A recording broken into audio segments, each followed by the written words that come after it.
leamos então esta parábola de Jesus Cristo,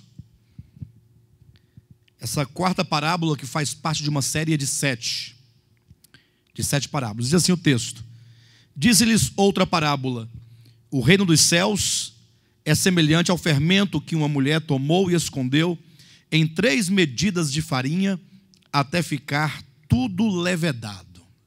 Amém, queridos? Amados, nosso estudo na quarta-feira, é um estudo do livro do Apocalipse. Na verdade, estamos estudando o capítulo 17 e 18 do livro do Apocalipse, que trata ali o mistério da grande Babilônia. Quando João foi arrebatado em espírito, levado a contemplar a grande Babilônia, uma mulher promíscua, uma mulher perfídia, uma mulher prostituta, montada sobre uma besta com um cálice de ouro em suas mãos, cheia de abominações que foram dadas a beber a todas as nações e todos os homens da terra. Então vejam que, ao estudarmos então o Apocalipse, nós vamos nos deparar com vários mistérios ali que são revelados, até porque o próprio nome do livro, o Apocalipse, já está nos dizendo que é um livro de revelação.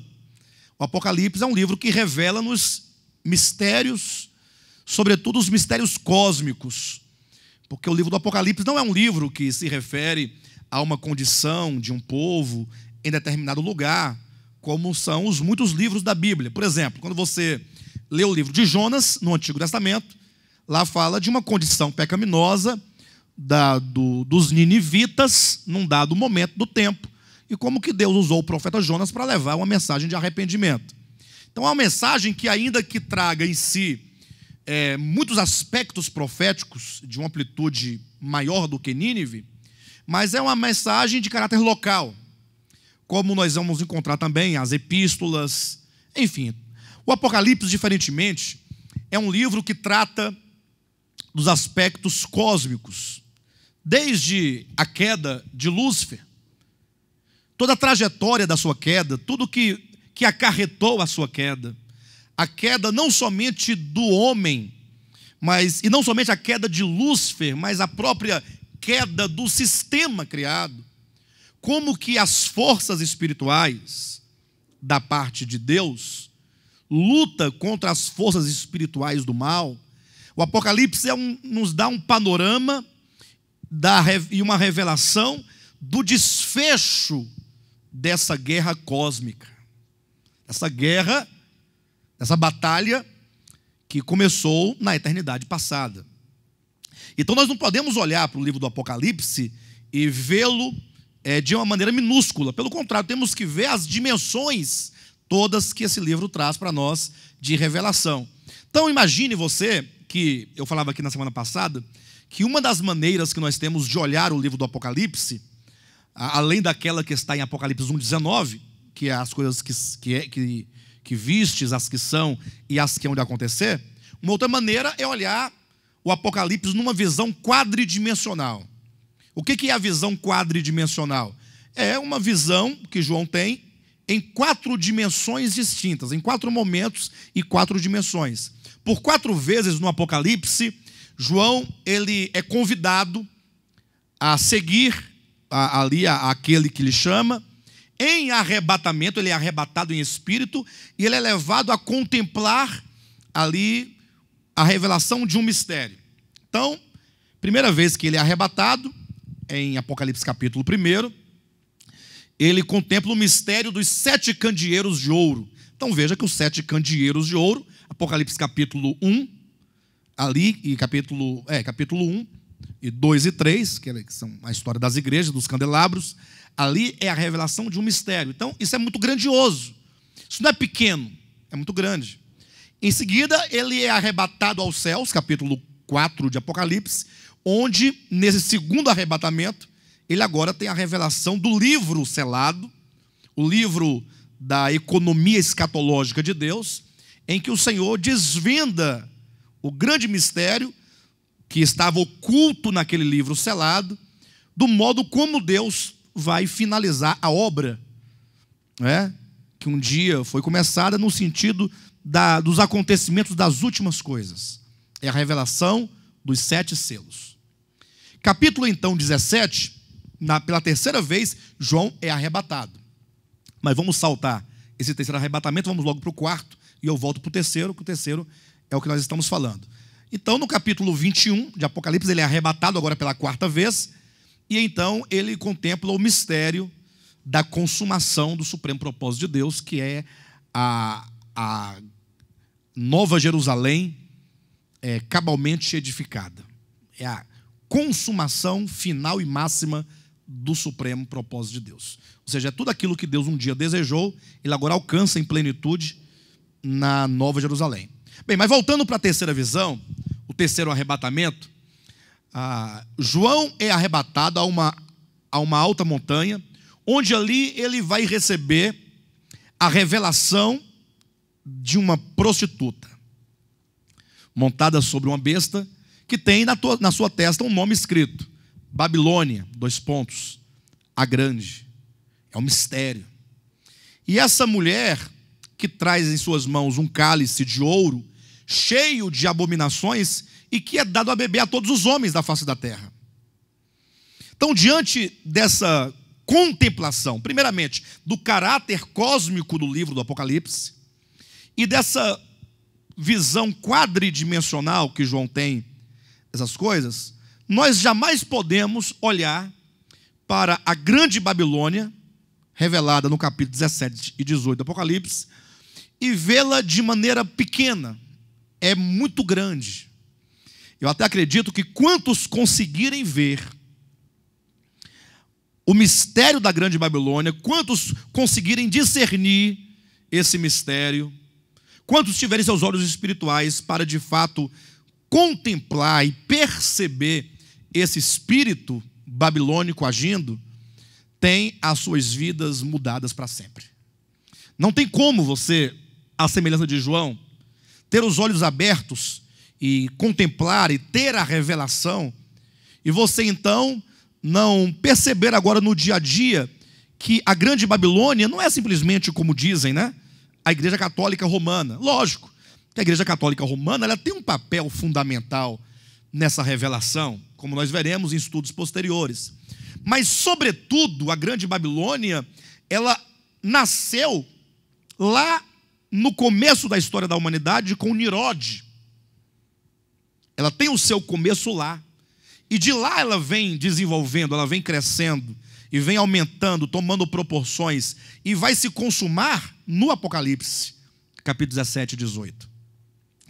E em poucas palavras, se alguém te perguntar o que é a grande Babilônia, nós devemos conceber o seguinte conceito: a grande Babilônia é o grande projeto do maligno. Isso porque tanto Deus quanto o maligno, seu adversário, como nos ensina toda a Escritura, ambos têm um projeto.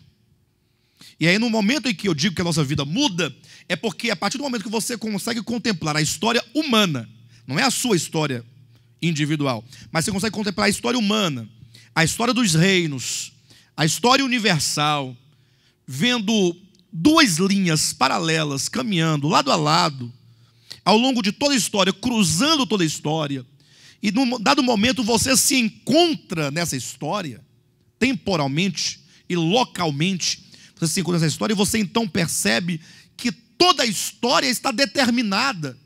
Existe uma economia da parte do maligno, e existe uma economia da parte do Senhor.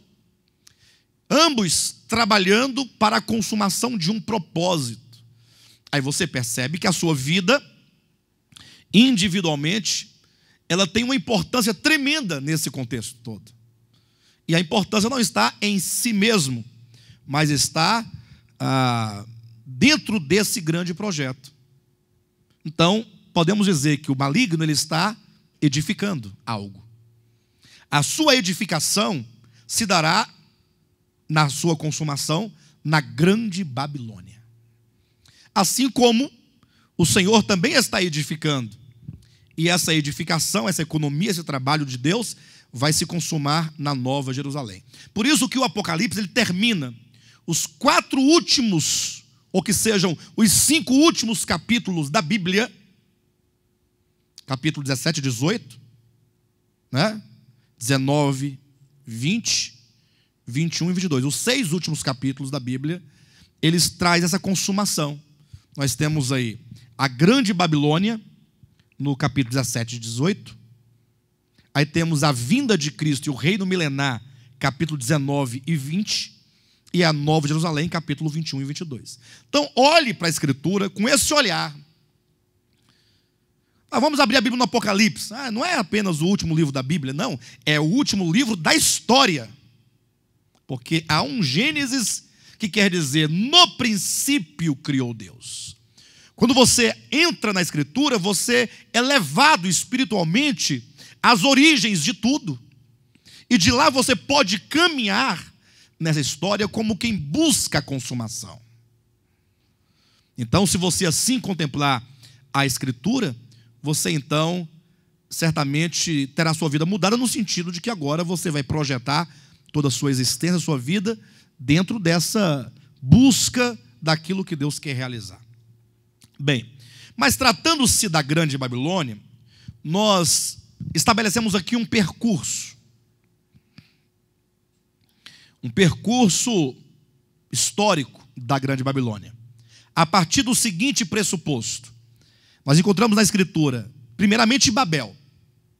Está em Gênesis capítulo 10 e capítulo 11. Babel, os irmãos veem que na própria estrutura da palavra, morfologicamente falando, já é pequeno. É semente. Que agora, na sua história e trajetória, ela cresce e se torna de Babel, Babilônia. Na própria estrutura da palavra se vê o seu crescimento. Que ao chegar no Apocalipse agora será a Grande Babilônia. Então nós estabelecemos um percurso, nós dizemos, não se pode entender a Grande Babilônia, capítulos 17 e 18 do Apocalipse, sem olharmos Gênesis capítulo 10 e 11. Sem olharmos minimamente Daniel, capítulo 4, texto que nós já falamos aqui. E então, ao chegarmos no Apocalipse, quando fala da Grande Babilônia, se fala de uma mulher. E isso nos traz agora para o texto de Mateus, capítulo 13. Entende isso? Então, é um percurso que nos faz compreender os aspectos da Grande Babilônia. De modo que, se você compreender Gênesis capítulo 10 e 11, se você compreender Daniel capítulo 4, se você compreender Mateus capítulo 13, especificamente as duas parábolas, o grão de mostarda e a parábola do fermento. Então, ao chegarmos lá no livro do Apocalipse, você terá apreendido o essencial da Grande Babilônia. Então, vamos só estabelecer alguns pontos que já foram ditos, mas que é bom que nós coloquemos ele nesta ordem. O que nós encontramos em Gênesis capítulo 10 e capítulo 11? O que nós temos ali especificamente? Pense comigo por um momento, para que você comece a vislumbrar o espírito da Grande Babilônia. Pastor, onde é que eu encontro a Grande Babilônia? Onde é que ela está? Onde é que eu posso ver? Se você identificar os caracteres da Grande Babilônia, que são as suas características intrínsecas, essenciais, não a aparência, mas aquilo que é o espírito da Grande Babilônia, logo você então vai perceber que a Grande Babilônia está em quase todos os lugares. Quando eu digo em quase todos, é porque existem raros lugares, ou raríssimos lugares, em que não há o espírito de Babilônia. Mas podemos dizer que em quase todo lugar esse espírito se encontra. Inclusive dentro de lugares religiosos que supostamente estão ali para levar a mensagem de Cristo. Inclusive. É uma coisa assim tão volátil, não sei se essa palavra é correta para colocar aqui, nesse exemplo, mas é uma coisa tão sutil que vai penetrando nas brechas quase invisíveis e vai tomando todos os lugares. E isso é uma luta que se trava diariamente, haja vista que toda a história da humanidade, toda a humanidade, mesmo os seres angelicais criados, todos estão caminhando para uma consumação. Ou você estará no final na grande Babilônia, ou você estará na Nova Jerusalém. Não tem meio termo. Inclusive, muitos que estarão na Nova Jerusalém, que hoje estão enredados por esse espírito, também chegarão na Nova Jerusalém. Mas esse caminho até lá vai ser um caminho muito difícil. Bem, então, o que nós vemos, então, de maneira bem rápida, para nós podermos tratar aqui da parábola do grão, parábola do fermento, o que nós vemos em Gênesis capítulos 10 e 11. Imagine comigo, vamos buscar as origens, né? Deus criou o homem, vamos colocar nesses termos, este homem caiu, Gênesis 3, Gênesis 4 e 5 se nos apresentam ali os dois filhos de Adão e Eva, Caim e Abel, com duas genealogias. E aí começa uma história, começa o espírito a nascer. Você vai perceber que quando fala ali na genealogia de Sete, que é a genealogia do filho que Deus deu, o filho da consolação pela morte de Abel, é dito que há toda uma linhagem de pessoas que invocam o nome do Senhor. Entenda esse invocar o nome do Senhor não como sendo uma prática litúrgica, que nós poderíamos aqui muito bem ensinar os irmãos a proceder dizendo, falem isso, e os irmãos falarem uma expressão, como já vimos em outras ocasiões. Inclusive, teve um bastante interessante, nós participamos de um grupo, há alguns anos, em que os irmãos ensinavam a prática litúrgica, né? Você tem que invocar o nome do Senhor, então você tem que dizer assim, ó, diga assim comigo, ó Senhor Jesus. Aí quem repetisse essa expressão estaria, teoricamente, invocando ao nome de Jesus Cristo. E aí nós, crendo naquilo, daquele modo, achando que o invocar era simplesmente reproduzir tais palavras, chegamos numa certa casa e havia uma irmã, uma moça enferma da mente. Ela não tinha uma mente sadia. E aí nós ali, querendo levá-la à salvação, de alguma maneira, para Deus libertá-la, o pastor Fernando, na época, né, falou assim para a jovem assim, olha, repita comigo, ó Senhor Jesus. Aí sabe como é que foi que ela respondeu? Eu não vou dizer ó Senhor Jesus, não. Ou seja, negando disse. Isso foi uma das grandes provas que nós tivemos, que o simples fato de você falar ó Senhor Jesus não significa invocar. Porque ela disse ó Senhor Jesus, só que ela disse que não falaria ó Senhor Jesus. Então, invocar não é não existe uma expressão que possa, ao ser repetida, determinar que houve um invocar. O invocar significa que aquele que assim o faz, ele tem um coração que busca em Deus o auxílio, seja como for que você fale. Inclusive, por causa dessas questões materiais, vamos dizer assim, há hoje algumas correntes que trabalham com muito afinco, querendo negar a possibilidade de uma experiência real com Deus por se invocar o nome de Jesus Cristo. Eles falam que tudo o que se experimenta ao invocar o nome de Jesus Cristo não pode ser verdadeiro, por quê? Aí eles dizem, porque o nome de Jesus não é Jesus. Aí eles vão para o lado de Yeshua, Yoshua e Eushua, e entre eles mesmos já se dividiram em vários outros grupos, de maneira que cada um quer chegar numa aproximação fonética, né, mais correta do nome de Jesus Cristo, para que se obtenha de fato uma experiência real. Como se Deus estivesse preso à fonética, fonologia. Deus não é o homem. Quando se invoca Jesus Cristo, seja qual for o modo como você fala na sua língua, você invoca o Salvador, que é único. E Ele sabe de todas as nossas limitações linguísticas. Agora, Ele quer saber se há um coração que o reconhece como Senhor e Salvador absoluto de sua vida. Então, essa questão da língua, essas questões materiais, isso é de menor importância. Então, você olha lá, quando diz que de Sete saiu uma linhagem daqueles que se invocavam o nome do Senhor, haja vista que quando nasceu Sete, aí começou-se a invocar o nome do Senhor, é uma linhagem de pessoas que creem. E não somente creem, mas que confiam.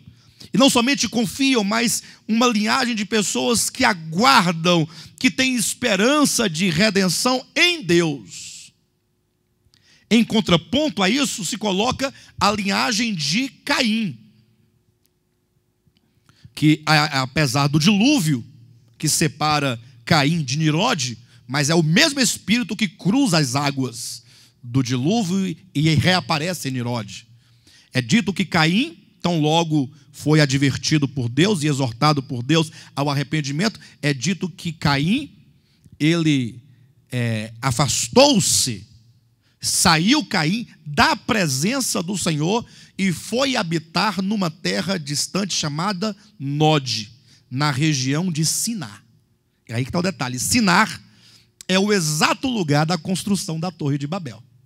Babel está em Siná, para onde foi Caim, para aquelas bandas. Então, ao falarmos da grande Babilônia e ao remontarmos sua história em Babel, nos lembramos de que um homem chamado Caim deixou a presença de Deus, afastou-se de Deus e foi habitar numa terra distante chamada Nod. E lá, tão logo ele chegou, ele construiu uma cidade para si e deu a ela o nome do seu filho, Enoque. Não o Enoque que foi arrebatado, não. Mas o Enoque, primeiro, ali filho de Caim. Posteriormente, depois do dilúvio, naquele mesmo lugar, construiu-se a cidade e a Torre de Babel. Aí começamos a pensar qual é o espírito de Sinar, qual é o espírito de Babel, o que se vislumbra inicialmente, que será chamado de o grande projeto do maligno a se consumar na grande Babilônia. Qual é a primeira característica desse espírito? O que se vê em Gênesis capítulo 4, ali em Caim? O que se vê na construção da cidade e da Torre de Babel? Nós vemos o homem que se afasta de Deus, um homem que não se dobra diante de Deus, um homem que não se reconhece como criação, como criatura, que não se curva, antes prefere deixar Deus e construir o seu próprio caminho. Caim decidiu construir o seu próprio caminho sem Deus. Como, posteriormente, quando Nimrod propôs a construção da cidade da Torre de Babel, o fez num altivo espírito de rebelião, como quem não se inclina a Deus e não admite a Deus. E por isso se constrói ali uma cidade. Por isso Caim, ao se afastar de Deus, também construiu uma cidade. Uma cidade para ali, naquele lugar, fazer todas as providências necessárias para o homem. Prover tudo aquilo de que o homem precisa. De que nós precisamos? Vamos falar de algumas coisas aqui. De que nós precisamos? O alimento que é essencial, não é? De que mais nós precisamos? De roupas, a vestimenta, a casa, um abrigo. Não é isso? São as coisas essenciais da vida. Jesus Cristo falando sobre isso, ele falou o seguinte: olha, por que vocês andam ansiosos? Pelo que comer, pelo que vestir? O vosso Pai Celestial sabe de que vocês precisam de tudo isso. Por isso não andeis ansiosos, nem pela comida, nem pela veste. Aí ele começa a dar exemplos: olhai para os lírios, olhai para os pássaros. Eles não semeiam, não plantam, não cultivam, não são fazendeiros, e o Pai Celestial os alimenta todos os dias. Aí olha a singeleza: olhai para os lírios do campo. Eles não trabalham, não tecem, e Deus, o Pai Celestial, os veste numa beleza tão singela como nem mesmo se vestiu Salomão em toda a sua glória. Aí Jesus conclui dizendo: buscai, pois, em primeiro lugar o reino de Deus e a sua justiça, porque essas coisas da terra, quem busca com a sua força, sua energia, com a sua capacidade, são os gentios que buscam por essas coisas. E aí quando Jesus diz, são os gentios que buscam essas coisas, isso me faz lembrar de Jeremias, capítulo 9, versículo 17, ou melhor, versículo 5, quando ali Jeremias, ele fala, Deus falando por meio de Jeremias, né? Maldito o homem que confia no homem. Mas não diz, maldito o homem que confia no outro homem. Quando alguém vem pedir algo para você, emprestado, sei lá, fala, não, a palavra diz para eu não confiar no homem, não confio em você. Não é isso, é maldito o homem que, sendo homem, confia no ser homem, que faz do seu braço, não do outro, do seu braço a sua força. É o homem que perde a capacidade de se ver como criação, é o homem que perde a sua capacidade de se ver como criatura, é o homem que perde a capacidade de ver Deus como sendo o eterno, o altíssimo, o poderoso, o todo-poderoso, o criador soberano de todas as coisas, e por perder tal capacidade, agora não se curva, não se arrepende, prefere deixar o Senhor e ir para uma terra distante, onde ele possa construir uma cidade para si. Isto é, onde ele possa prover com o seu braço tudo aquilo de que precisa. Então o espírito babilônico, ele surge como germe, como semente, lá no Gênesis, lá no começo, como sendo um espírito que despreza a Deus, que não tem a Deus como sendo a fonte de todas as coisas boas. Mas o espírito babilônico, ele fará qualquer coisa para tirar de Deus esse mérito e essa glória. Ele constrói uma cidade para si, para prover o alimento, para prover tudo. Ele faz do seu braço a sua força. E aí a Escritura diz, maldito é o homem que confia no homem. Em contrapartida, no versículo 9 de Jeremias 17, se diz, bem-aventurado é o homem que confia no Senhor, e cuja esperança é o Senhor. Então, o espírito da Nova Jerusalém, que tem por fio condutor, desde os primeiros, Abel, passando depois ali por Sete, por Noé, e continuando por Sem, Abraão, Isaque, Jacó, José, Moisés, Josué, e os homens piedosos da época dos juízes, da época dos reis, até chegar no final, passando por nós, ó, na Nova Jerusalém, essa economia divina, aquilo que Deus faz no homem e pelo homem, é num espírito de completa rendição e reconhecimento a Deus em todas as coisas. Deus é tudo. E tudo fora de Deus é nada. Então o espírito babilônico, olha depois para Gênesis capítulo 8, 9 e 10, 10 e 11. Os irmãos verão que essa é a primeira característica. Tudo que existe no nosso mundo, vamos olhar para a nossa experiência, que de alguma maneira leva o homem a uma confiança em si mesmo, é de Babilônia. Não é sem razão e não é sem motivo que Jesus Cristo irá, em Lucas capítulo 16, chamar o dinheiro que está aí no seu bolso agora, ou está lá na conta, sei lá, ou está em algum lugar. Jesus chama esse dinheiro de riqueza de origem iníqua. E aí uma pessoa despercebida ou desapercebida, ao ler esse texto de Lucas, vai pensar que o dinheiro de origem iníqua seria aquele dinheiro adquirido por meios ilícitos, né? Mas não, ali está falando do dinheiro que você consegue por meios lícitos. Mas é uma riqueza que, se não for completamente vista como um mero mecanismo que Deus, o próprio Deus, nos possibilita para podermos viver aqui, isso se torna um grande mal na vida humana. De modo que quem não tem, faz qualquer coisa para tomar o que o outro tem.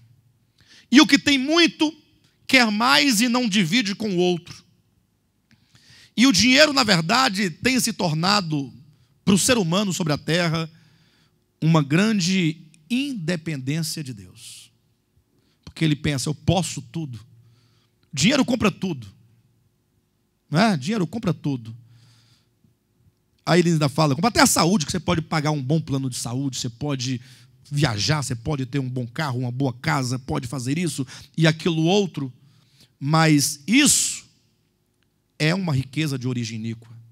E os servos de Deus precisam aprender a lidar com as riquezas de origem iníqua. Você tem que tomar isso de uma maneira diferente de como faz o mundo.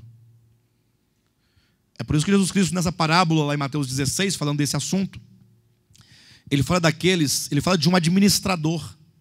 Um administrador no sentido de que os homens, em relação a Deus e em relação às coisas materiais e às coisas aqui da terra, os homens são meros administradores. De modo que, na má administração, é dito que um dia o dono de tudo isso nos pedirá conta. E aí diz daquele que é infiel no pouco e daquele que pode ser fiel no pouco. E o que é ser fiel no pouco? Isso não significa jamais que se você hoje ganha pouco, pastor, eu ganho pouco, eu ganho o quê? Eu ganho R$800 por mês, mas eu sou fiel nesse pouquinho. Então Deus vai ver minha fidelidade e vai me dar um emprego melhor para eu ganhar 10 mil, e aí eu serei também fiel no muito. Não é isso que o texto está dizendo. Ser fiel no pouco, em Lucas 16, tem que perguntar para o texto, o que é o pouco? Não, o pouco é o muito que se tem aqui na terra. Porque o muito aqui na terra, em relação às riquezas eternas, é pouco. Então, se no trato com essas riquezas passageiras, que é o pouco, nós formos infiéis, como o Senhor nos confiará as verdadeiras riquezas? Que é o que ele chama de muito. Bem, eu estou dizendo disso para falar o que exatamente? Para me referir à cidade, à construção da cidade.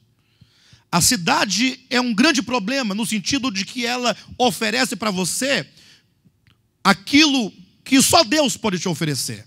A cidade oferece segurança. Você tem lá uma casa com uma boa segurança, coloca cerca elétrica, tem policiamento, tem isso, tem aquilo outro. O Silvio Santos, certamente, um homem de posse, deve morar num bairro nobre, eu penso. Ele não mora no Sol Nascente. No Sol Nascente está todo mundo exposto à bala perdida toda hora, né? Mas lá onde ele mora, que eu não sei onde, deve ser um lugar nobre, deve ter um condomínio com uma segurança muito forte, ele deve ter seguranças na sua casa, deve ter sistema de câmeras e tudo mais, deve estar todo protegido. Mas, de repente, um dia, ele foi fazer lá uma ginástica, se encontrou dentro da sua casa com alguém com um revólver sobre a sua cabeça. E agora? Isso é como para mostrar, a nossa segurança está em Deus. Está nele. Então nós não temos que ter a polícia? Não tem que ter. Nós não vamos confiar nela. Então não vamos ter dinheiro? Vamos, você não pode confiar nele. Então eu não posso mais? Não, você pode, você não vai confiar nisto. Nós podemos, como diz o apóstolo Paulo em 1 Coríntios capítulo 7, fazer uso do mundo. Só não podemos confiar nele, porque o espírito babilônico é a confiança que o homem tem em si mesmo, de promover para si mesmo tudo aquilo que só Deus pode nos dar. Isso se vê como uma nuance do espírito babilônico em Gênesis capítulo 10 e 11, que vai se consumar no capítulo 17. Daí você percebe, quando você ouve mensagens, por exemplo, que te induz a um relacionamento com Deus, baseado não no que Deus pode fazer, mas baseado no que você pode fazer. Ou seja, Deus pode te abençoar, desde que você possa e seja capaz de ser fiel de um modo tão absoluto a Ele, que somente assim Ele poderá fazer algo por você. Do contrário, Deus se torna totalmente incapaz de poder abençoar alguém, porque esse alguém não é capaz em si mesmo. Os irmãos entendem como é que o espírito babilônico entra tão sutilmente no meio do evangelho e é capaz de mudar o evangelho? Por isso que nós trouxemos, irmãos, para essa parábola do fermento que diz: o reino dos céus é semelhante ao fermento que uma mulher tomou e escondeu em 3 medidas de farinha até ficar tudo levedado.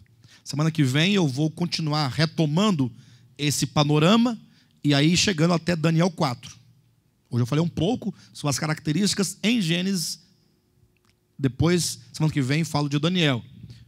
Aí continuamos, depois eu falo sobre... Aí vou até conseguirmos chegar lá e ir vencendo tudo isso.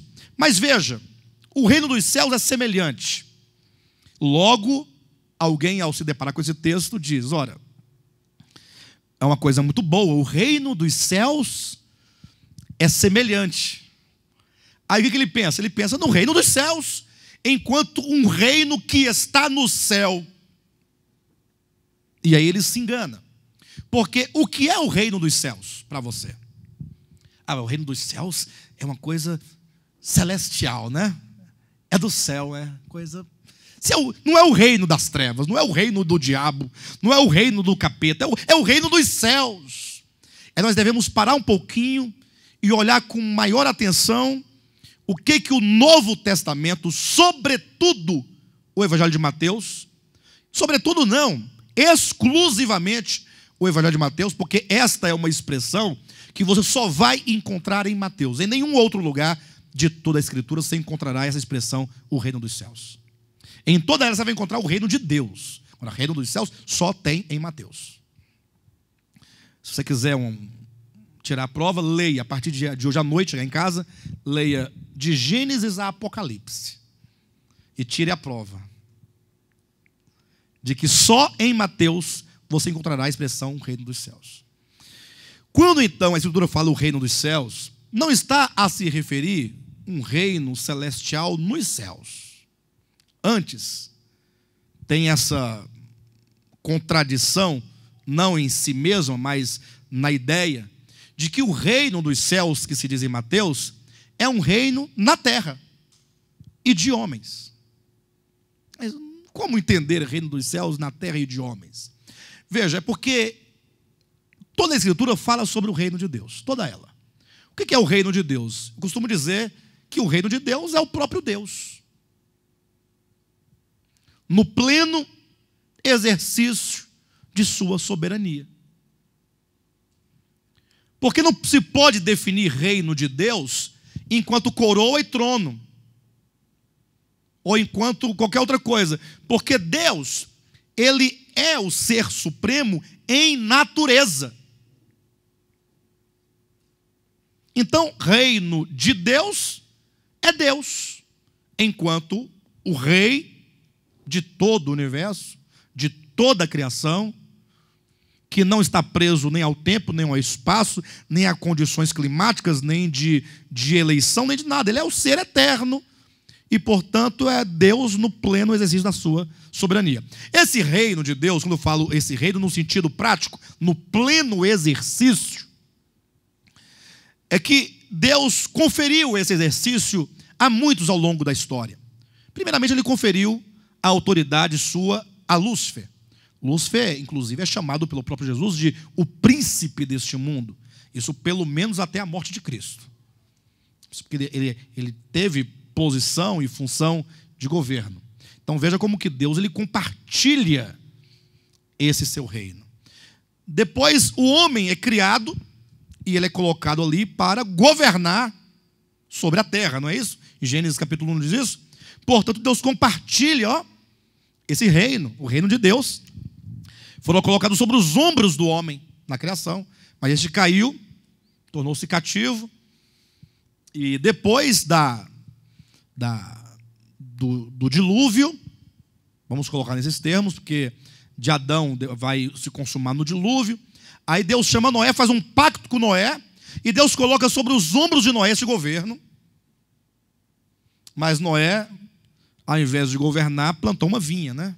O grande problema é esse. O vinho não tem nenhum problema com o vinho. O vinho é até bom. Tomar um vinho, né, no frio, ou com queijo, essas coisas. O problema é quando o vinho te governa. Aí é complicado. O problema da bebida, vamos falar em termos de bebida alcoólica, embora esse nome assuste um pouco, bebida alcoólica, né? Você pensa logo nos alcoólatras anônimos, no alcoolismo, né? Essa coisa. Bebida alcoólica é bebida que contém álcool. Biotônico Fontoura, relativamente falando, é bebida alcoólica. Não pode dar muito, a criança fica viciado, fica assim, é. Ah, mamãe, não tem aquele remedinho não, pai? Nós? Qual, meu filho? Aquele pro peito, para tirar catarro, mamãe. Pneumonia, bronquite. Ô, remedinho bom. Coloca um gelinho, mamãe. Né? Jesus tomava vinho. E eu penso que ele tomava bons vinhos, né? Que ele sabia, conhecia bem da uva. Foi ele que criou a uva, ele sabia discernir, devia falar o nome da uva, a safra, tudo direitinho. Né? E o vinho que eles tomavam era vinho, não era suco de uva, era vinho. A Bíblia diz, ela consegue distinguir exatamente o que é suco de uva e o que é vinho. A própria igreja primitiva, os irmãos na ceia tomavam vinho. E estava tendo um problema que os irmãos estavam se embriagando. A prova que tinha vinho, os irmãos estavam embriagando. Leia 1 Coríntios capítulo 11, Paulo repreende não o fato de beber o vinho, mas o fato de eles não dividirem o vinho com todos. Aí quando não se divide o vinho com todos, aí os poucos tomam muito. E quem toma muito, embriaga-se. Aí Noé, tendo o governo de Deus, vamos voltar, senão daqui a pouco estou lá, né? Plantou uma vinha, e aí ficou embriagado. Aí alguns querendo aliviar o lado de Noé, para não ficar muito chato para Noé, falaram, não, é porque ele ficou com tanto calor que tirou a roupa. Mas a Bíblia não diz isso, que ele ficou com a Bíblia. Eu acho que ele foi doido mesmo, que ele ficou ruim. E bêbado não tem juízo, irmãos. Bêbado não tem juízo. Não tem juízo. A pessoa tomou um negocinho, começa a falar demais, vai soltando os segredos, se tomar mais um pouquinho daqui a pouco, depois nem lembra o que faz mais. Bem, mas independentemente disso, nós vemos que de Noé para frente há uma degradação da sua própria prole que se consuma na Torre de Babel. Não é isso? Não lembram disso? Há uma degradação, falando do governo de Deus, falando do reino de Deus. E aí há a grande rebelião. Aí é onde Deus chama Abraão, capítulo 12, para quê? Para dele fazer uma nação. Aí surge a nação de Israel. Aí a nação de Israel agora é chamada de reino de Deus. Lembram lá em Mateus capítulo 21? Jesus Cristo falando para o povo de Israel, olha, o reino vos será tirado e será entregue a um outro povo. Ora, se será tirado é porque eles tinham o reino. Então o povo de Israel era o reino de Deus. Só que em todos esses momentos, desde Lúcifer, passando por Adão, passando por Noé, passando por então o povo de Israel, até então, o reino de Deus era como, entenda essa expressão, era como uma farda. O que significa isso? Uma farda que uma vez vestida, a pessoa estava investida de tal governo divino, mas ela mesma, em si mesma, não era o governo divino. Era apenas algo exterior colocado sobre. Os irmãos entendem isso? Entende mais ou menos? Por exemplo, um policial. Ele é investido de uma autoridade, não é? Ele está ali representando a força do Estado. Não sei se eu estiver errado nas minhas definições, os irmãos me perdoem, não sou especialista em segurança pública, mas é mais ou menos essa ideia. Só que essa pessoa em si mesma, na sua ontologia, ele é um ser humano como qualquer outro, ele não é a própria. Na verdade, a autoridade mesmo é o Estado. Não é isso mesmo? É o Estado. O policial não é o governo. Ele está investido. Isso, assim era então com todos, até o povo de Israel. Quando vem Cristo, aí Cristo vai instaurar, ele vai estabelecer, tudo isso aí para explicar para os irmãos o que é o reino dos céus, tá? Vai acompanhando o raciocínio. Aí Cristo vem, aí Jesus traz uma boa nova, que ainda que ventilada no Antigo Testamento, mas que não havia caído na consciência, mesmo dos grandes mestres do Antigo Testamento. Quando Jesus chega para Nicodemos e fala, Nicodemos era um mestre da lei, era um homem correto. um homem sério, um homem religioso, um homem sincero. O Nicodemos era uma pessoa extremamente séria naquilo que se propunha a fazer. Não era qualquer pessoa. Só que era uma pessoa que não tinha compreensão profunda da realidade das coisas divinas. E aí Nicodemos falou assim: olha, nós sabemos aqui que o Senhor é um mestre, vindo da parte de Deus. Aí Jesus traz aquela coisa nova, que é, na verdade, a essência do Novo Testamento, é o diferencial. Falou: olha, Nicodemos, é necessário nascer de novo. Aí ele vai falar de um novo nascimento, do nascimento do alto, um nascimento do Espírito. Ele fala de que o homem precisa nascer outra vez. Porque a primeira vez que ele nasceu, Jesus explica, foi um nascimento carnal, um nascimento da carne, em que o homem nasceu homem. O homem nasceu da carne, ele é carne, nasceu do homem, é um ser natural. Um ser natural. Da sua própria espécie, pronto. Cada ser não gera o outro da sua própria espécie. Então você nasceu de quem? Nasceu do homem. Então você não pode ser outra coisa senão homem. Nasceu da carne, não pode ser outra coisa senão carne. Porque carne gera carne, homem gera homem. Você, portanto, é homem, você, portanto, é carne, é um ser natural. Agora Jesus diz: eu estou me referindo a um nascimento do céu. Opa, peraí. Nascimento do céu? Do céu. Em que aquele que vai te conceber é o próprio Deus. Os quais não nasceram da carne, nem nasceram do sangue, nem da vontade do homem, mas nasceram de Deus. Que agora, na linguagem do Novo Testamento, é o nosso Pai Celestial. Olha. Que nos gerou com sua vida. Então, esse novo nascimento também vai gerar um reino aqui na terra, que é um reino dos céus. E é dos céus porque a vida que gera esse reino não é uma vida humana, é uma vida celestial. E agora o próprio reino não será uma mera investidura, será um engendrar orgânico naqueles que creram. A grande prova disso é o próprio capítulo 13 de Mateus. Olha, que se você verificar, a primeira parábola é a parábola do semeador, não é? Eis que o semeador saiu a semear. Capítulo 13, versículo 4, versículo 3, né? E de muitas coisas Jesus falou por parábolas e dizia: eis que o semeador saiu a semear. Aqui começa a série de parábolas falando do reino dos céus. Interessante que aqui diz: eis que o semeador saiu a semear. O que ele saiu a semear? A palavra. A semente. Versículo 19. O semeador saiu a semear a semente. O que é a semente? É a palavra do reino. Então observa que o reino é uma semente. Entenderam bem? Mas não é uma semente, um grão, não, é a palavra de Deus, que é o próprio Deus, porque no princípio era a palavra, e a palavra estava com Deus, e a palavra era Deus, porque verbo quer dizer palavra. A palavra que é viva e é eficaz, a palavra que é divina, a palavra que regenera, essa palavra é a semente. Então na parábola, a semente não é uma semente, a semente é a palavra, e essa palavra não é outra palavra senão a palavra do reino. Então se a palavra é a palavra do reino, e a palavra do reino é a semente, então essa semente que é a palavra do reino, só pode gerar o quê? O reino. Então o semeador saiu a semear o quê? O reino. Nos homens. Esse reino não é uma veste que se coloca sobre, é a vida divina que se coloca dentro.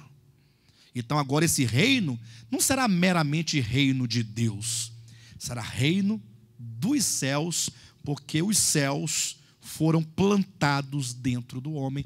O homem regenerado agora é celestial. Entende isso? E observe então que na primeira parábola, que é a parábola do semeador, se o semeador saiu a semear o reino dos céus, então havia o reino dos céus?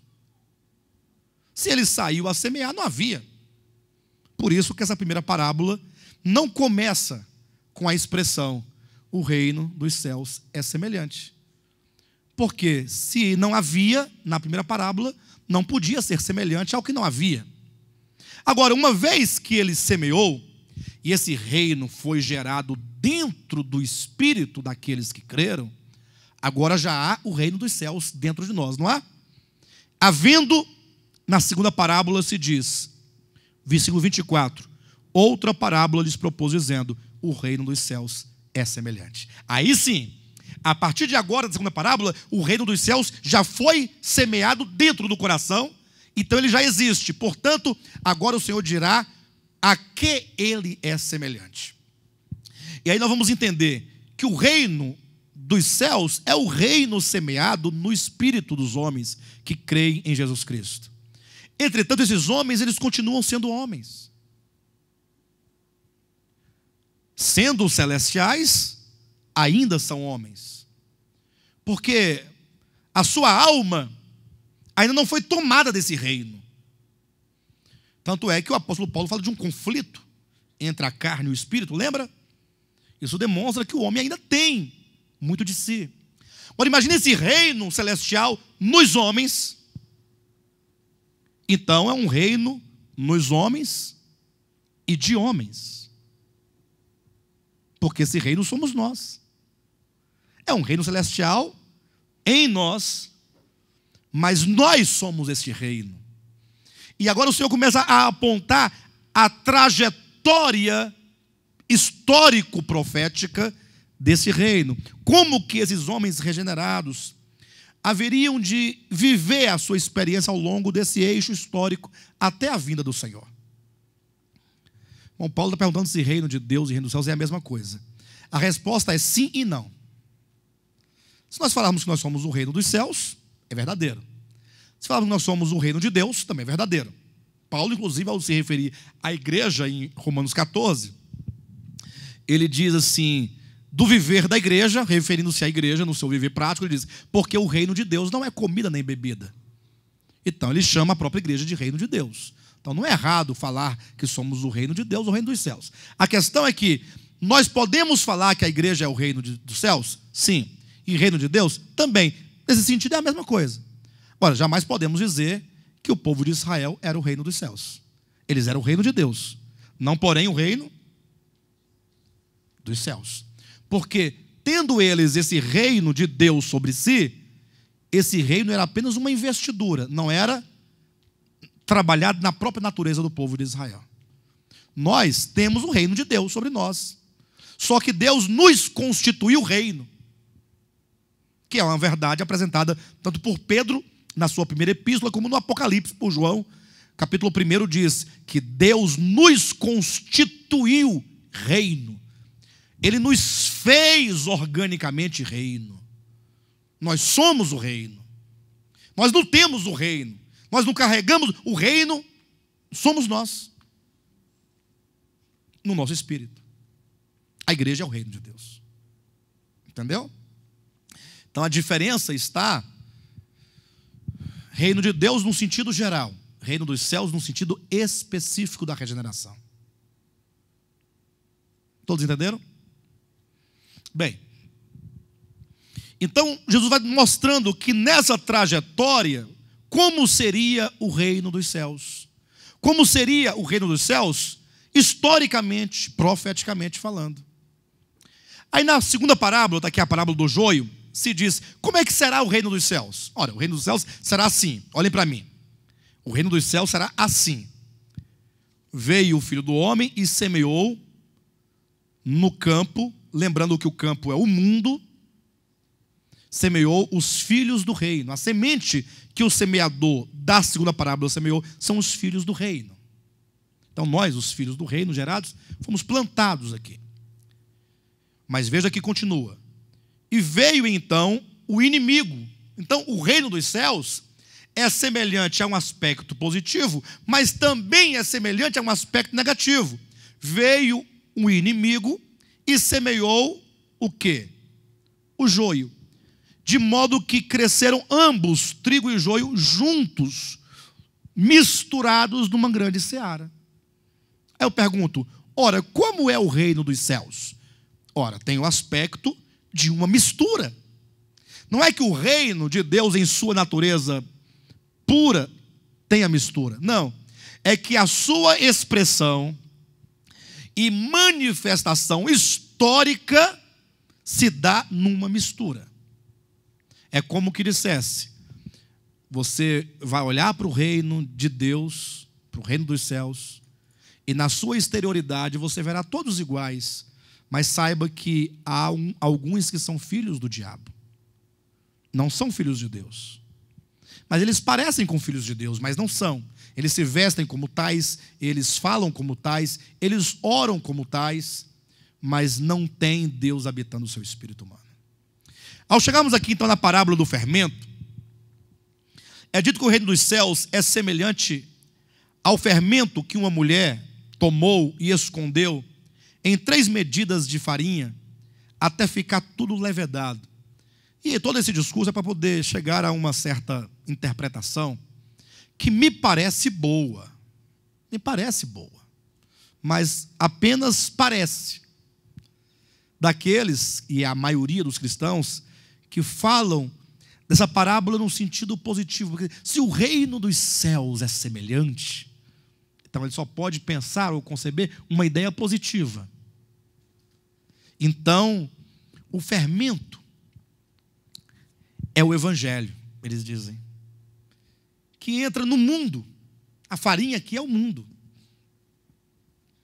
E vai levedando o mundo, de modo que essa farinha fica uma massa grande, gorda, e ela vai encher a terra, vai ficar enorme. O reino dos céus vai encher a terra, aleluia!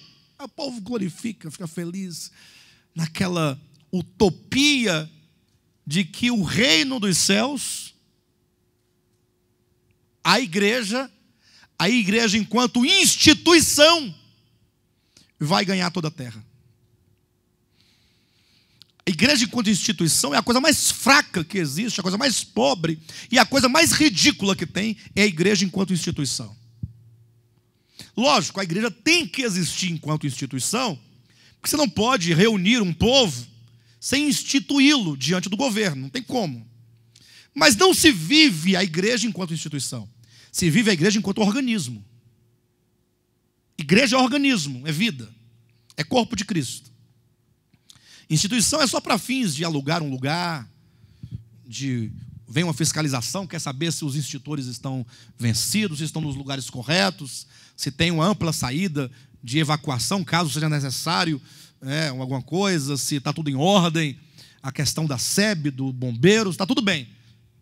Ou, você tirar um alvará de funcionamento, você tratar no aspecto da pessoa jurídica, quanto à questão de você declarar entrada, saída, toda essa questão, isso é instituição, é necessário. Mas não se vive a igreja desse ponto de vista. Quando se institucionaliza a vida do corpo, pensa numa coisa ridícula, pobre.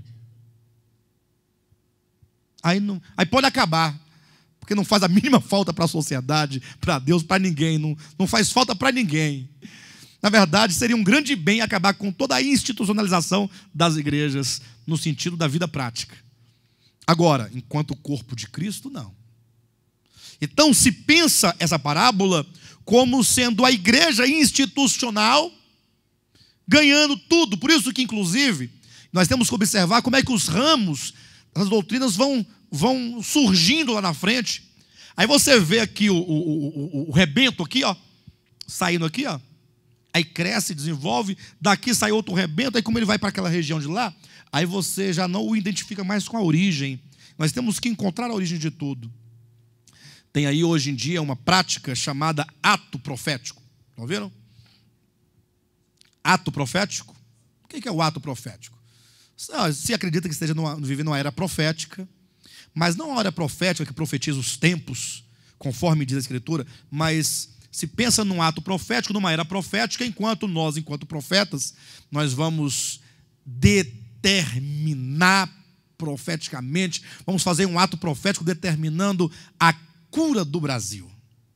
O Brasil é do Senhor Jesus. Vamos fazer aqui um ato profético. Deus vai fechar os bares, vai fechar os prostíbulos, vai fechar as boates, vai fechar, o que mais? Os botecos, e também os botecos, e vai fechar os botecos de novo, e vai fechar todos os botecos, e aí todo mundo vai ficar salvo. Isso não é verdade. Isso não é verdade. Mas isso é muito forte. Isso é muito forte. O povo acredita nisso. Acredita.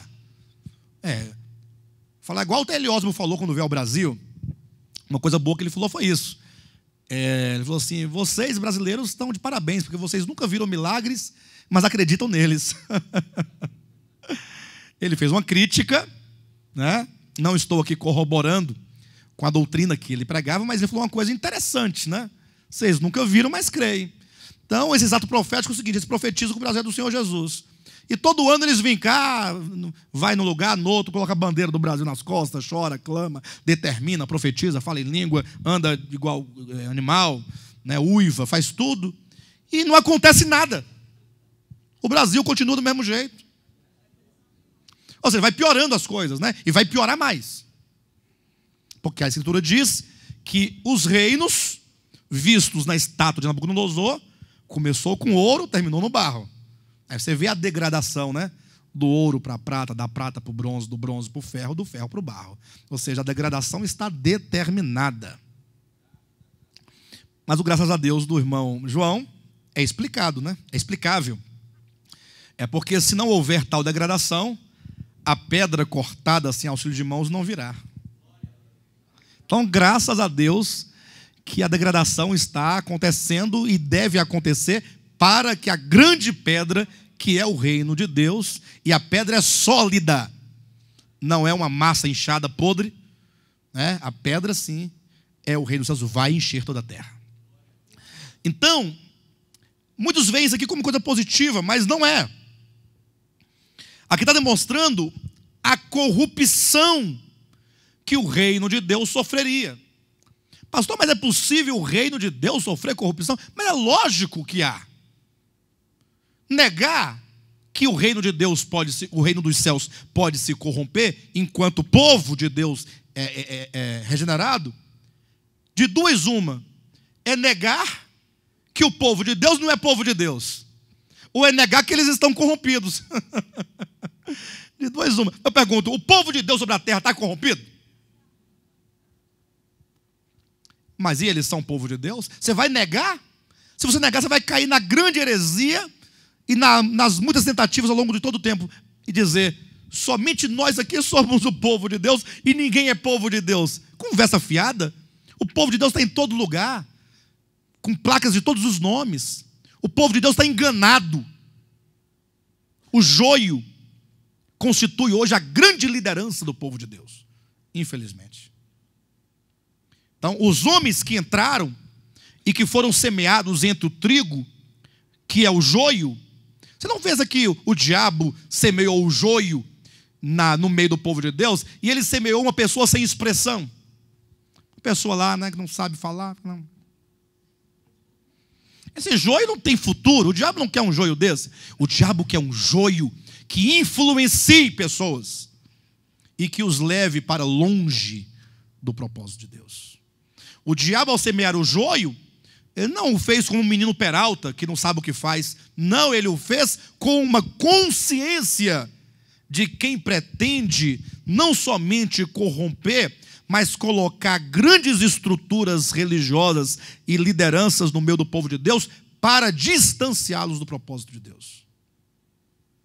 Então, o reino dos céus, que é o povo de Deus, no seu cotidiano, na sua história, se corrompe. Se corrompe. E tem se corrompido. Os irmãos estão fazendo aqui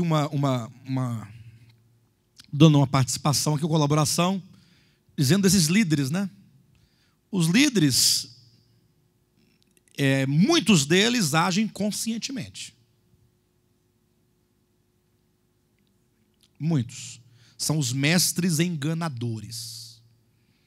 Eles sabem, talvez eles não tenham a consciência, talvez, eu falo talvez, para não afirmar categoricamente, mas pode ser o caso que eles não tenham a consciência de que eles são sócios do diabo.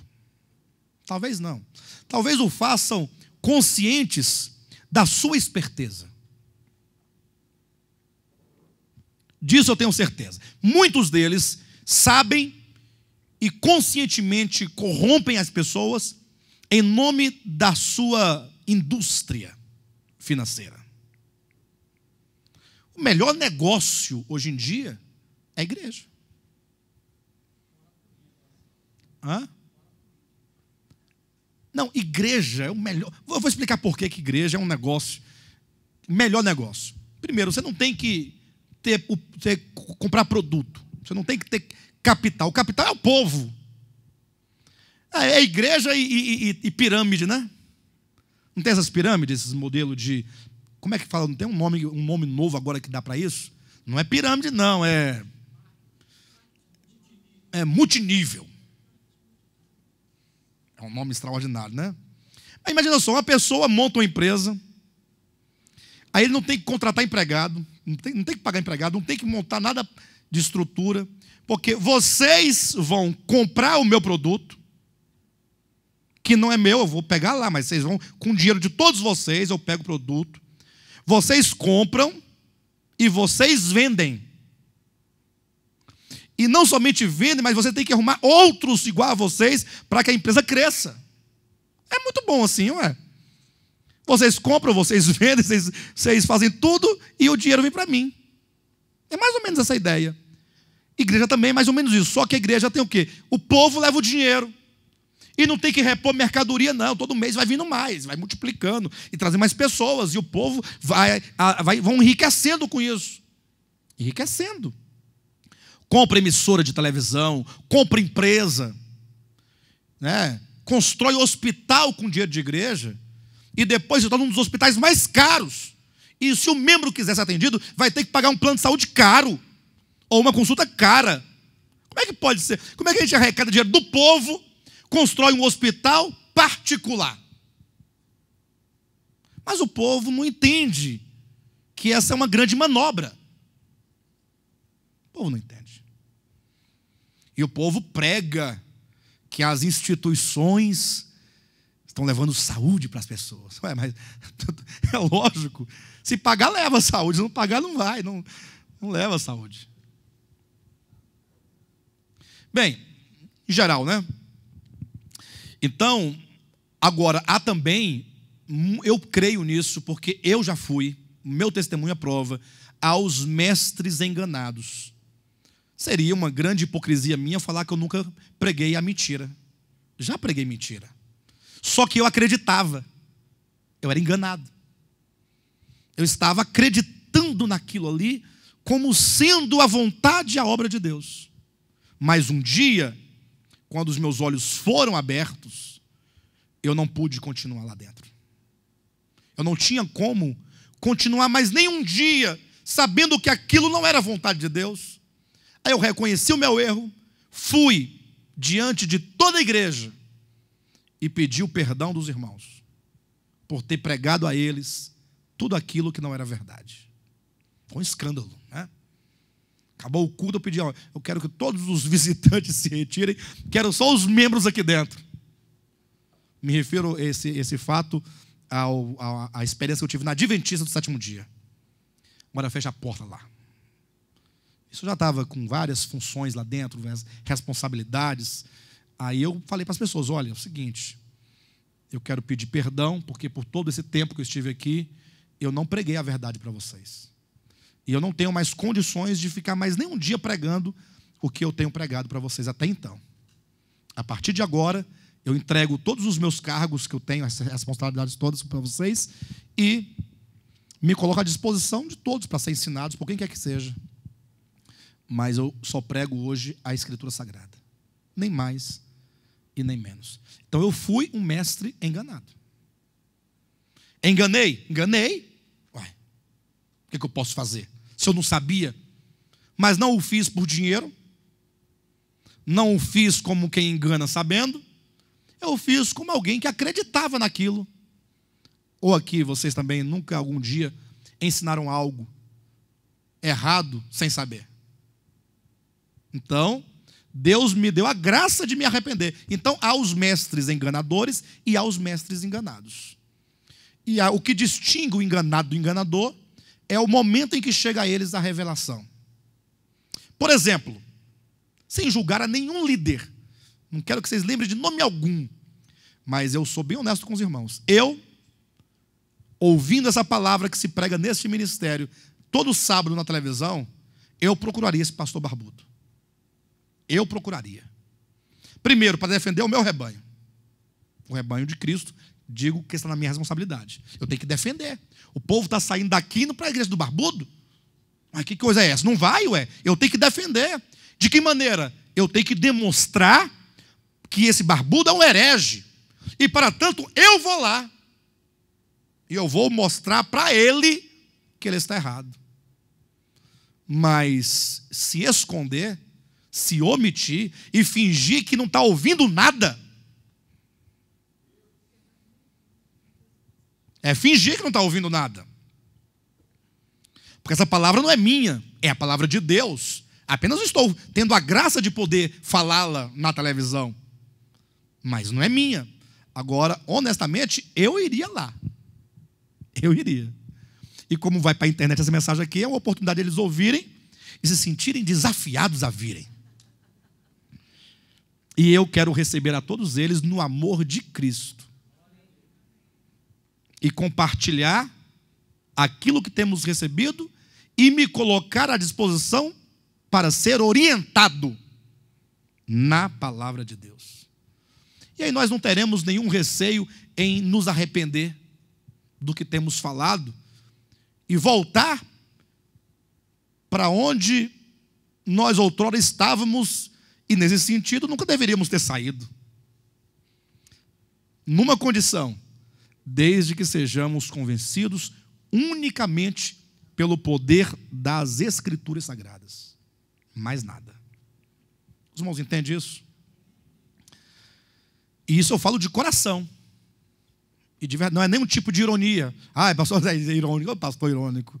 Não, fala a verdade. Tanto é que outrora, só para os irmãos entenderem o espírito nosso desse ministério, quando eu disse outrora que eu pedi perdão aos irmãos da igreja de onde eu era, antes disso, do púlpito da igreja eu dizia: se um dia alguém nos mostrarem na Escritura que eu tinha tanta convicção como eu tenho agora, deste púlpito eu direi para os irmãos que eu estava enganado. E foi dito e feito. Espero que isso não aconteça aqui também.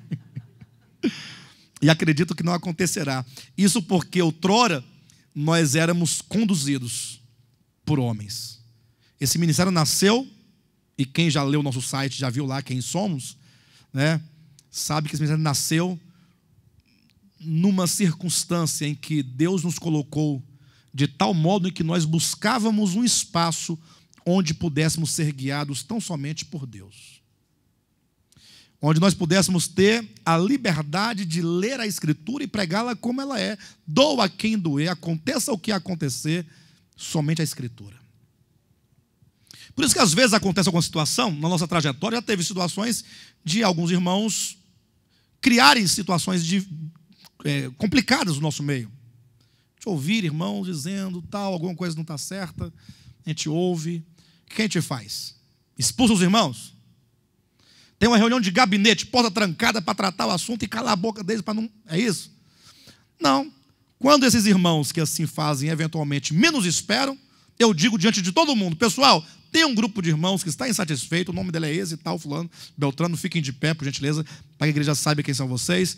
E para que as coisas fiquem na luz e não nas trevas, daqui a 15 dias teremos uma reunião de portas abertas para tratar da questão. Pastor, mas por que 15 dias? Para dar aos irmãos o tempo necessário para eles se prepararem, porque eles vão ter que abrir a Escritura.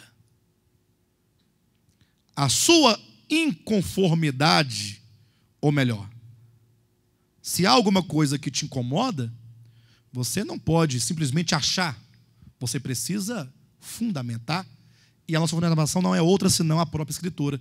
Então esses irmãos têm a graça e a oportunidade de falar à igreja: olha, não estou conformado com as cores da cadeira, das cadeiras são azuis. E a Bíblia diz, abra a palavra de Deus, no capítulo tal, livro tal, que as cadeiras não podem ser azuis. E aí vocês vão verificar também que em outro texto, o apóstolo Paulo, o apóstolo fulano, repreende uma igreja porque usou cadeira azul. E ainda em outro texto, você vai montando, a Escritura tem que declarar isso aí. Aí nós só temos um caminho, nos arrepender, queimar as cadeiras azuis todas e colocarmos cadeiras vermelhas. Mas precisa ser a Escritura. Ah, é porque eu não gosto de cadeira azul, me dá um arrepio.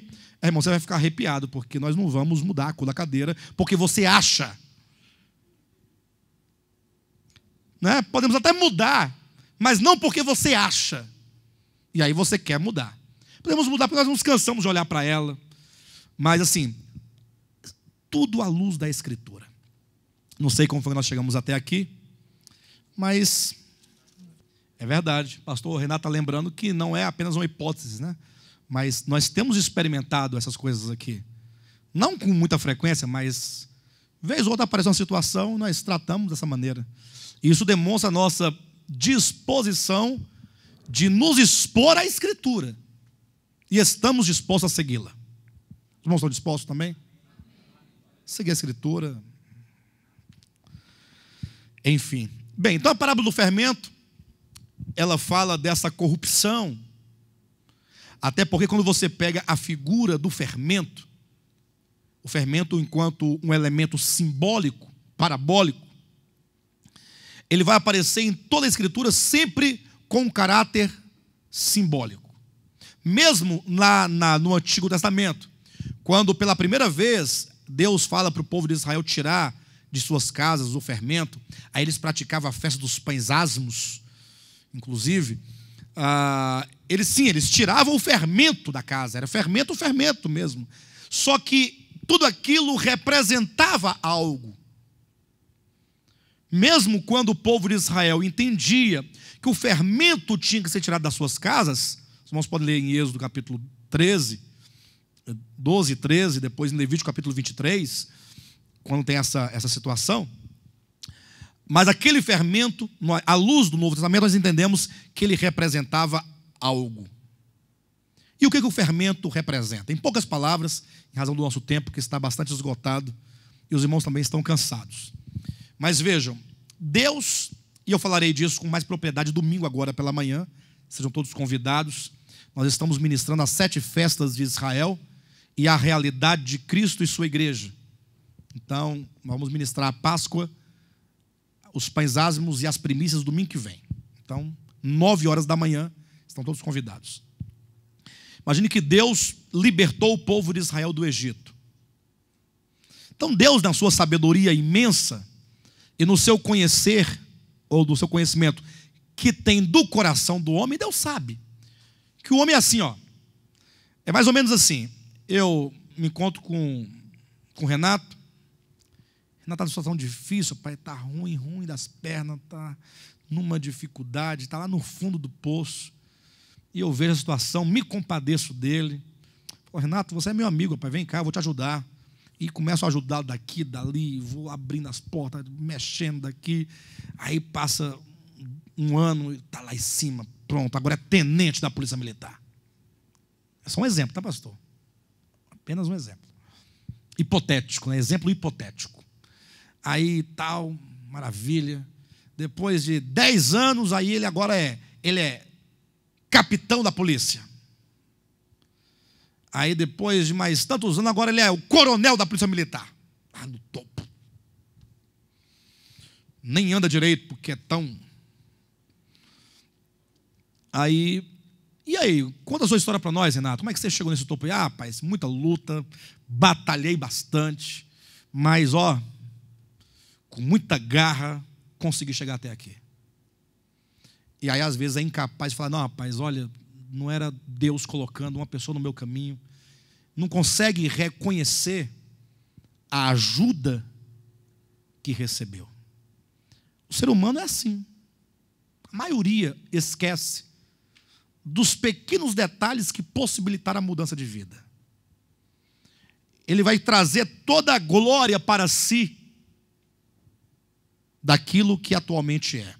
Deus, sabendo do coração do homem deste modo, Então, eu vou tirar o povo de Israel do Egito com mão poderosa, eu vou derramar praga sobre o Egito, eu vou moer o coração de Faraó, vou humilhar Faraó, vou destruir Faraó, com sinais e prodígios, e depois disso o povo de Israel, lá na frente, vai falar que saíram do Egito porque eles lutaram e batalharam e destruíram Faraó, que eles montaram um exército.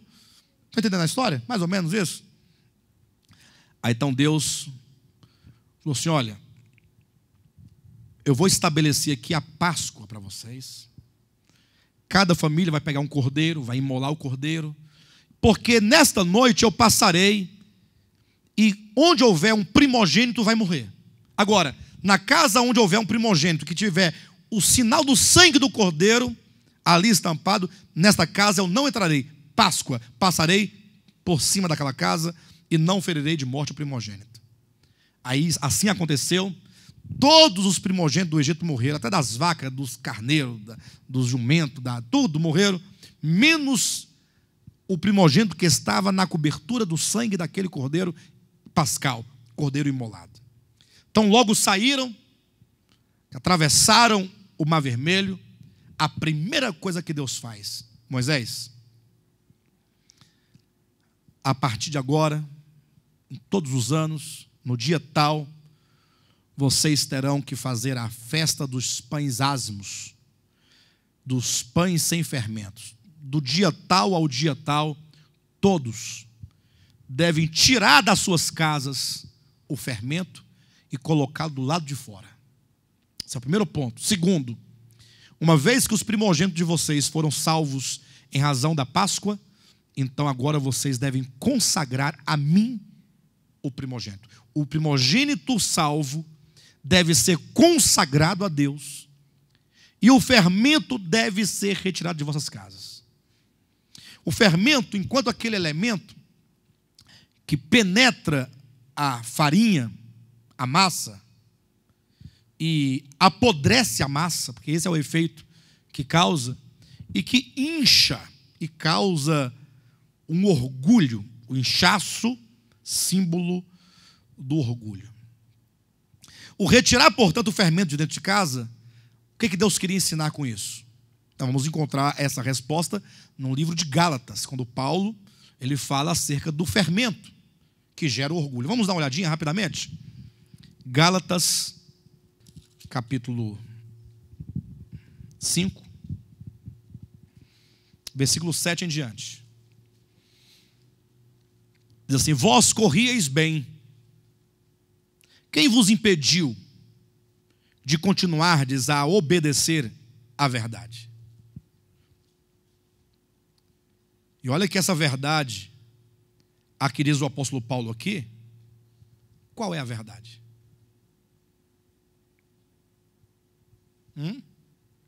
Qual é a verdade a que Paulo se refere nessa carta?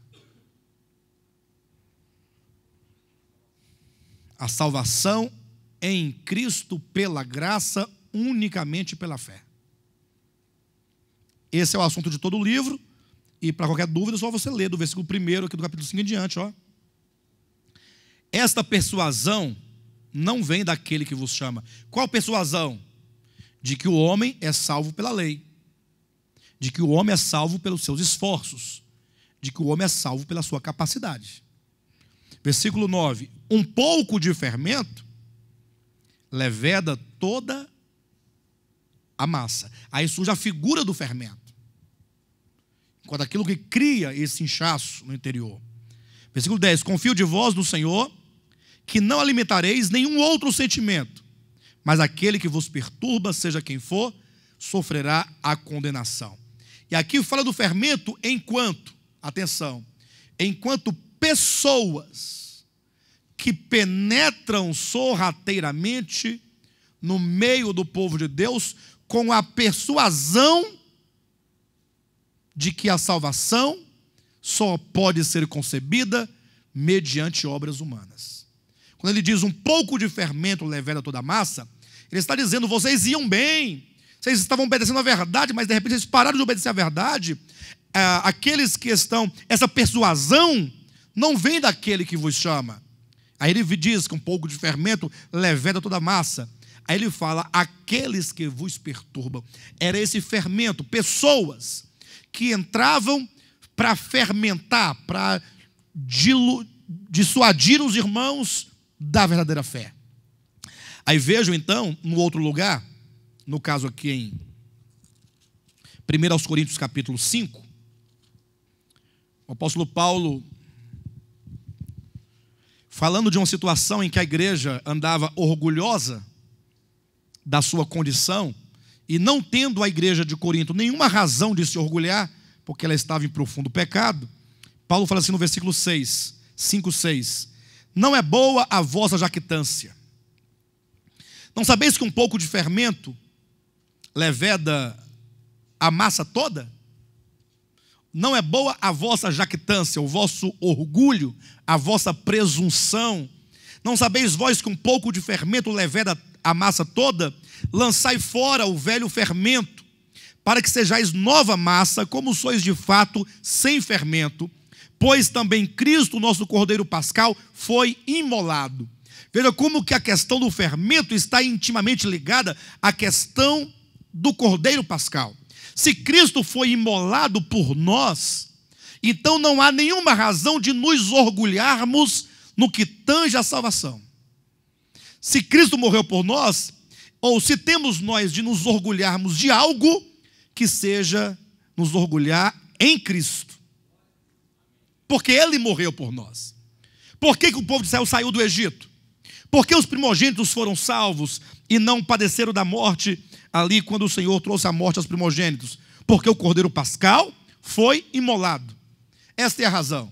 Agora o fermento leveda a massa, traz jactância, traz orgulho, traz presunção, como aqueles que presumem que são salvos porque são bons ou porque fizeram algo de bom. Aí Deus ordena, retira de vossas casas o fermento. Mesmo um pouquinho de fermento leveda toda a massa.